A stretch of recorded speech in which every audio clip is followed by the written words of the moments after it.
الحمد لله والصلاة والسلام على نبينا محمد وعلى آله وصحبه أجمعين، أما بعد. قال المصنف رحمه الله: القاعدة الثانية أنهم يقولون ما دعوناهم وتوجهنا إليهم إلا لطلب القربة والشفاعة، فدليل القربة قوله تعالى: والذين اتخذوا من دونه أولياء ما نعبدهم إلا ليقربونا إلى الله زلفى إن الله يحكم بينهم فيما هم فيه يختلفون إن الله لا يهدي من هو كاذب كفار۔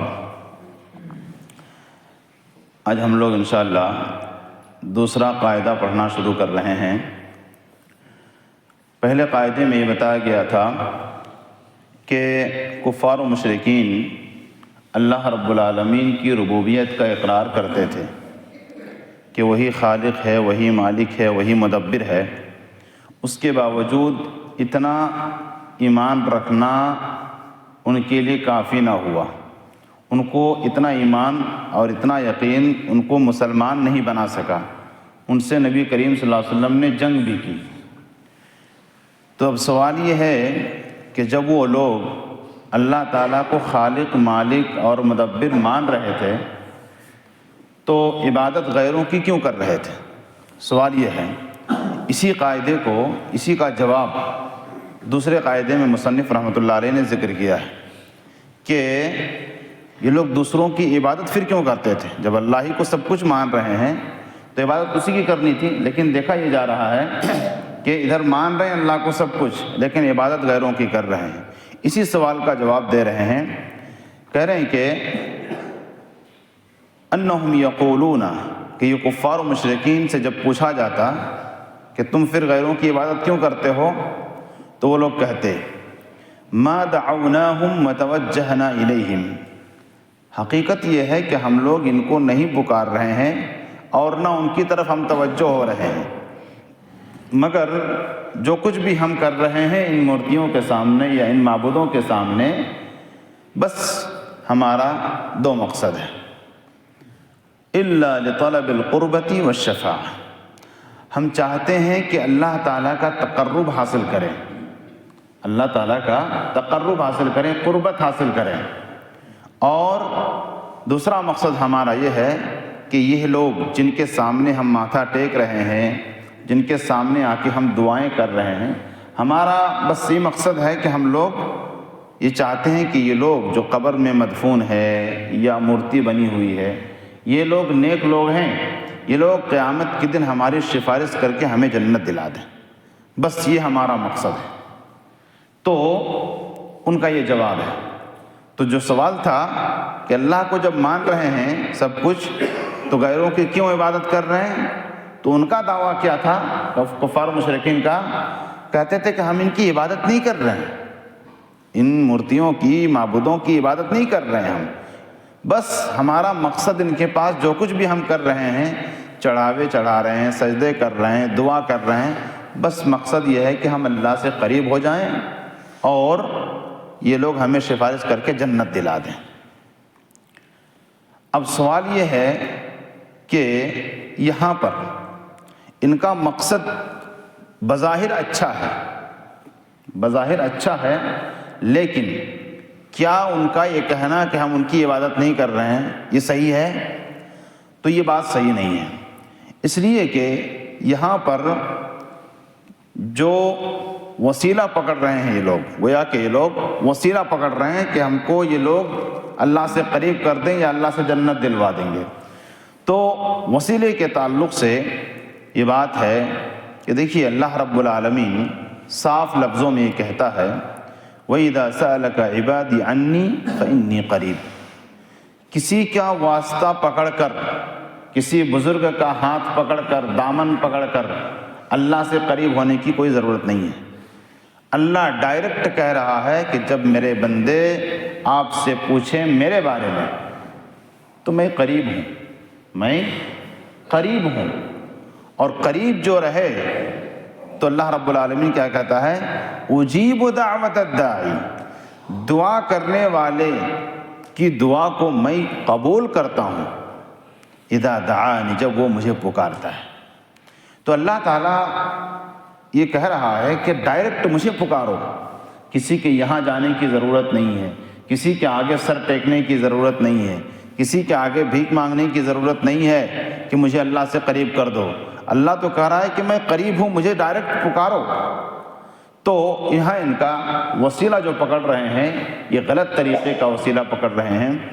اور پھر دیکھیے کہ اب سوال یہ پیدا ہوتا ہے کہ جب ان کا طریقہ غلط ہے، وسیلہ پکڑنے کا طریقہ غلط ہے کہ کسی قبر والے کے پاس جا کر کہہ رہے ہیں کہ ہم کو اللہ سے قریب کر دے، اگر یہ طریقہ غلط ہے تو صحیح طریقہ کیا ہے؟ صحیح طریقہ یہ ہے، اللہ کے رسول صلی اللہ علیہ وسلم نے فرمایا کہ اللہ تبارک و تعالیٰ نے فرمایا، حدیث قدسی ہے، وَمَا تَقَرَّبَ إِلَيَّ عَبْدِي بِشَيْءٍ أَحَبَّ إِلَيَّ مِمَّا افْتَرَضْتُهُ عَلَيْهِ۔ اللہ کا تقرب حاصل کرنا چاہتے ہیں، اللہ سے قریب ہونا چاہتے ہیں، اللہ تعالیٰ کہتا ہے کہ سب سے پسندیدہ عمل، سب سے پسندیدہ چیز یہ ہے کہ ایک آدمی، ایک بندہ ان چیزوں سے میری قربت حاصل کرے جس کو میں نے فرض کیا ہے، یعنی فرائض ادا کریں گے، یہ عمل کیا ہے؟ اللہ سے قریب کرنے والا ہے۔ اگر فرائض ہم ادا کر رہے ہیں، نماز ہو، روزہ ہو، دیگر فرائض جو ہیں اس کو ہم ادا کر رہے ہیں تو یہ اللہ سے قریب ہونے کا ایک ذریعہ ہے۔ اس کے بعد کہا وَمَا يَزَالُ عَبْدِي يَتَقَرَّبُ إِلَيَّ بِالنَّوَافِلِ حَتَّى أُحِبَّهُ، اور میرا بندہ مسلسل فرائض ادا کرتا ہے، ساتھ ساتھ میں نوافل بھی ادا کرتا ہے، سنتوں کا اہتمام کرتا ہے، نوافل کا اہتمام کرتا ہے، کہتا ہے اور اس کے ذریعے سے وہ میرا تقرب حاصل کرنا چاہتا ہے۔ ظاہر ہے انہی چیزوں سے اللہ کے ہم قریب ہو سکتے ہیں جس کو اللہ نے کرنے کا حکم دیا ہے۔ کہا یہاں تک کہ میں اس کو محبت کرنے لگتا ہوں، اللہ کی محبت اسے حاصل ہوتی ہے، اور جس کی محبت یعنی جس کو اللہ کی محبت حاصل ہو جاتی ہے وہ اللہ کا قریبی بندہ ہوتا ہے۔ پتہ یہ چلا کہ اللہ سے قریب اگر ہونا چاہتے ہیں تو کسی کا دامن پکڑنے کی ضرورت نہیں ہے، بلکہ سیدھے اللہ رب العالمین کی عبادت کیجئے، سیدھے اللہ کو پکاریے، اس سے ہم قریب ہو جائیں گے۔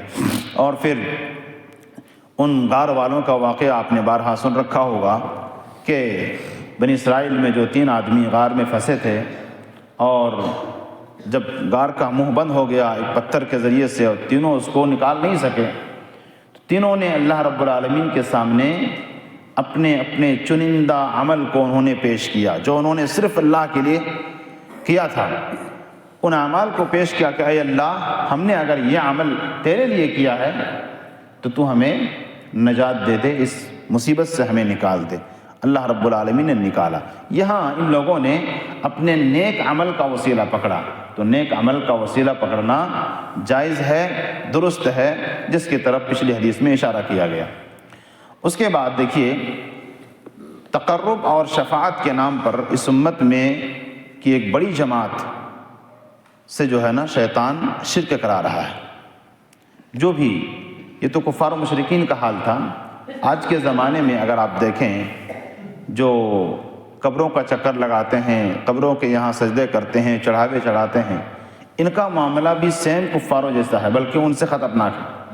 کفار کیا کہتے ہیں کہ ہم ان کی عبادت نہیں کر رہے ہیں، یہ لوگ بھی وہی کہتے ہیں کہ ہم ان کی عبادت نہیں کر رہے ہیں، ان کی عبادت نہیں کر رہے ہیں، لیکن یہ شفاعت حاصل کرنا اور قریبی حاصل کرنا، تقرب حاصل کرنا، یہی وہ ذریعہ ہے۔ اسی کے ذریعے سے اسی چیز کو بہانہ بنا کر شیطان نے اس روئے زمین میں سب سے پہلے شرک کا وجود کیا۔ قوم نوح کا واقعہ آپ نے سنا ہوگا کہ جب شرک موجود نہیں تھا دنیا میں، قوم نوح کے کچھ صالحین جب وفات پا گئے، اس کے بعد شیطان آیا، اس میں جو عبادت گزار لوگ تھے ان کو کہا کہ تم سے پہلے یہ لوگ ود، سواع، یغوث، یعوق، یہ لوگ جو ہے نا بڑے نیک آدمی تھے، ان کو تم یاد رکھا کرو تاکہ ان کے جیسے تم عبادت کر سکو۔ تو یاد رکھنے کا ذریعہ کیا ہے؟ پہلے کہا کہ تصویر بنا لو اور مسجدوں میں جہاں تم عبادت کرتے ہو وہاں رکھو، تاکہ ان کے چہروں کو جب دیکھو گے تو اللہ کی یاد آئے گی کہ یہ لوگ اللہ کی اس قدر عبادت کرتے تھے، بڑے نیک آدمی تھے۔ تو اس کے بعد پھر زمانہ گزرتا گیا، کہا کہ ان کے وسیلے سے تم دعا مانگو، پھر اس کے بعد زمانہ گزرتا گیا، کہا کہ یہ تصویریں خراب ہو جا رہی ہیں، اس کو مورتی بنا دو، پھر اس طرح سے دنیا میں شرک کا وجود ہوا۔ لہٰذا یہ تقرب اور شفاعت کا جو سلسلہ ہے، ذریعہ ہے، یہ شرک کو وجود میں لانے والا ذریعہ ہے، لہذا اس سے بچنا چاہیے۔ اور دیکھیے اللہ رب العالمین نے کہا وَقَالَ رَبُّكُمُ ادْعُونِي أَسْتَجِبْ لَكُمْ، کہ تمہارا رب یہ کہتا ہے ادعونی، مجھے پکارو۔ اگر کسی کے واسطے سے پکارنے کا ہوتا تو اس کا اللہ حکم دیتا، لیکن کہہ رہا ہے اللہ تعالیٰ کہ مجھے پکارو، ڈائریکٹ مجھے پکارو۔ کیا کروں گا میں؟ استجب لکم، تمہاری دعاؤں کو قبول کروں گا۔ اچھا، یہاں تک کہ آج دیکھیے جو لوگ حج عمرہ کرنے جاتے ہیں، یا یہ کہ اپنی دعاؤں میں ایک بات آپ نے سنا ہوگا کہتے ہوئے کہ نبی کے صدقے سے، نبی کے مرتبت سے اے اللہ تو ہماری دعا قبول فرما۔ یہ دعا کرتے ہوئے آپ لوگوں کو پائیں گے نبی کا مقام یقیناً اونچا ہے، لیکن اتنا اونچا نہیں کہ اللہ کے نبی صلی اللہ علیہ وسلم کے جاہ و منصب کا حوالہ دے کر ہم اللہ سے مانگیں۔ کسی کی ضرورت نہیں ہے، یہ درست نہیں ہے، یہ ناجائز کام ہے۔ دیکھیے جو لوگ اس طرح کا کام کرتے ہیں، وسیلہ پکڑنے کے بہانے کسی کے یہاں جاتے ہیں، ان کے یہاں ایک اشکال ہوتا ہے۔ وہ کہتے ہیں کہ دیکھیے ہم گنہگار ہیں، ہم گنہگار ہیں، اس لیے جو صاحب قبر ہیں یہ نیک آدمی تھے، اس لیے ہم ان سے دعا کرواتے ہیں اللہ تعالیٰ کے پاس کہ یہ ہمیں اللہ سے قریب کر دیں یا اللہ کے یہاں سفارش کریں اور ہمیں جنت دے دیں۔ ہم گنہگار ہیں، ڈائریکٹ ہم اللہ سے نہیں مانگ سکتے۔ ان کا جواب یہ ہے کہ اللہ رب العالمین انہی گنہگاروں کو یہ کہہ رہا ہے جو لوگ یہ بہانہ کر کے شرک کی طرف جا رہے ہیں۔ اللہ تعالیٰ کہتا ہے قُلْ يَا عِبَادِيَ الَّذِينَ أَسْرَفُوا عَلَىٰ أَنفُسِهِمْ لَا تَقْنَطُوا مِن رَحْمَةِ اللَّهِ، کہہ دیجئے نبی صلی اللہ علیہ وسلم کہ اے میرے بندے، جنہوں نے اپنے نفس پر ظلم کیا ہے، گناہ کیا ہے، گناہوں کا ارتکاب کیا ہے، ان لوگوں سے آپ کہہ دیجئے لا تقنطوا من رحمت اللہ، اللہ کی رحمت سے نا امید مت ہونا۔ اور پھر وہ حدیث جس میں نبی کریم صلی اللہ علیہ وسلم نے فرمایا، اور اسی آیت کے اندر آگے فرمایا ان اللہ یغفر الذنوب جمیعا، اللہ تعالیٰ تمام گناہوں کو معاف کرنے والا ہے، وہ معاف کرتا ہے۔ انہ هو الغفور الرحیم، وہ کیا ہے؟ غفور الرحیم ہے۔ لہٰذا مانگو گے کہاں سے؟ امید کہاں رکھو گے؟ اس ذات سے جو غفور الرحیم ہے، نہ کہ کسی اور کے یہاں جو خود اپنی مکھیوں کو بھگانے کی طاقت نہیں رکھتا ہے۔ اس کے پاس ہم جاتے ہیں، خود کی پڑی ہے، خود بیچارہ پریشان ہوگا قبر میں، ان کے پاس جا کر ہم اپنی مصیبتیں بیان کر رہے ہیں۔ یہ بدترین جہالت ہے، اور ایسی چیزوں سے ہم کو پاک ہونا چاہیے۔ اور پھر وہ حدیث جس میں نبی کریم صلی اللہ علیہ وسلم نے فرمایا کہ جب رات کا تیسرا پہر ہوتا ہے اور آخری پہر ہوتا ہے، اللہ رب العالمین آسمان دنیا میں آ کے اترتا ہے اور پھر آواز لگاتا ہے من یسألنی فأعطیہ، کون مجھ سے سوال کرے گا میں اس کو دوں گا، کون ہے جو مجھ سے استغفار کرے گا میں اس کے گناہوں کو معاف کروں گا۔ تو گناہوں کو معاف کروں گا یعنی گنہگار لوگ بھی اٹھیں اور مجھ سے مانگیں۔ تو ایسا نہیں ہے کہ آپ گنہگار ہیں، ہم گنہگار ہیں تو اللہ سے ڈائریکٹ نہیں مانگ سکتے ہیں۔ گنہگار ہیں، کتنوں گناہ کیے ہیں، ڈائریکٹ اللہ سے مانگیے، اللہ تعالیٰ یقیناً قبول کرے گا۔ اب دیکھیے اس کے بعد شیخ الاسلام ابن تیمیہ رحمۃ اللہ علیہ انہی لوگوں کے حوالے سے فرماتے ہیں من جعل الملائکۃ والانبیاء وسائط، جس نے انبیاء اور ملائکہ فرشتوں کو اللہ اور اس کے درمیان وسیلہ بنایا، آڑ بنایا، ذریعہ بنایا، یدعوہم، ان کو پکارا، ان کو پکارتے ہیں، ویتوکل علیہم، ان پر بھروسہ کرتے ہیں، ہے نا، ان پر بھروسہ کرتے ہیں۔ دعا کرنا بھی عبادت ہے، بھروسہ جو دل کی عبادت ہے، دل کا عمل ہے، بھروسہ کرتے ہیں ان پر۔ ویسألہم جلب المنافع ودفع المضار، اور ان سے نفع حاصل کرنے کا سوال کرتے ہیں، مصیبت دور کرنے کا سوال کرتے ہیں کہ فلاں بابا میری مصیبت دور کر دے، فلاں غوث مجھے میری مصیبت دور کر دے۔ یہ سب جو کر رہے ہیں نا، یہ سب عبادت ہے، اور یہ سب عبادت کس کے لیے کیا جا رہا ہے؟ غیر اللہ کے لیے۔ اور مثال دے رہے ہیں یسألہم غفران الذنب، میرے گناہ کو معاف کروا دے یا کر دے، وہ ہدایت القلوب، ہمیں ہدایت دے، مصیبتوں کو دور کر دے، فاقہ کشی کو دور کر دے۔ کہا کہ ایسے کرنے والے فہو کافر باجماع المسلمین، مسلمانوں کے اجماع ہے اس پر کہ وہ کافر ہے۔ وہ کافر ہے اس لیے کہ یہ بہت ساری عبادتیں ہیں جو غیر اللہ کے لیے کر رہا ہے، لہٰذا اس سے ہمیں پاک ہونا چاہیے۔ اور پھر جو آیت کریمہ میں مصنف رحمۃ اللہ علیہ نے یہاں دلیل پیش کیا اس قاعدے کے لیے، قربت کی دلیل کیا کہتے ہیں؟ والذین اتخذوا من دونہ اولیاء، جنہوں نے اللہ کے علاوہ کسی اور کو ولی بنا لیا، وہ کیا کہتے ہیں؟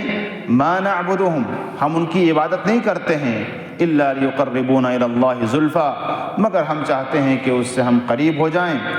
اللہ تعالیٰ کہتا ہے ان اللہ یحکم بینہم، اللہ تعالیٰ ان کے درمیان فیصلہ کرے گا، فیما ہم فیہ یختلفون، جس میں وہ اختلاف کر رہے ہیں۔ ان اللہ لا یہدی من ہوا کاذب کفار، اللہ تعالیٰ اس شخص کو ہدایت نہیں دیتا جو کاذب ہے، جھوٹا ہے اور کافر ہے۔ ان کفار و مشرک یہ لوگ کیا کہتے ہیں؟ ہم عبادت نہیں کر رہے ہیں۔ اللہ تعالیٰ کہہ رہا ہے کہ یہ لوگ عبادت کر رہے ہیں، غیر اللہ کی عبادت کر رہے ہیں، تو ان کا یہ دعویٰ جھوٹا ہے، اس لیے اللہ تعالیٰ ان کی بات کو قبول نہیں کرے گا۔ اور یہ حیلہ بہانہ چاہے کفار مشرکین کر رہے تھے یا آج کے زمانے میں کر رہے ہیں، یہ حیلہ ہے، اور یقیناً یہی غیر اللہ کی عبادت ہے، اور غیر اللہ کی عبادت کیا ہے؟ شرک ہے، لہذا اس سے ہمیں پاک ہونا چاہیے۔ انشاءاللہ اس قاعدے کی مزید تفصیلات آگے آئیں گی۔ اللہ رب العالمین سے ہم دعا کرتے ہیں کہ اللہ رب العالمین ہمیں دین کو صحیح طریقے سے سمجھنے کی توفیق عطا فرمائے، شرک سے اللہ تعالیٰ ہمیں محفوظ رکھے۔ آمین وآخر دعوانا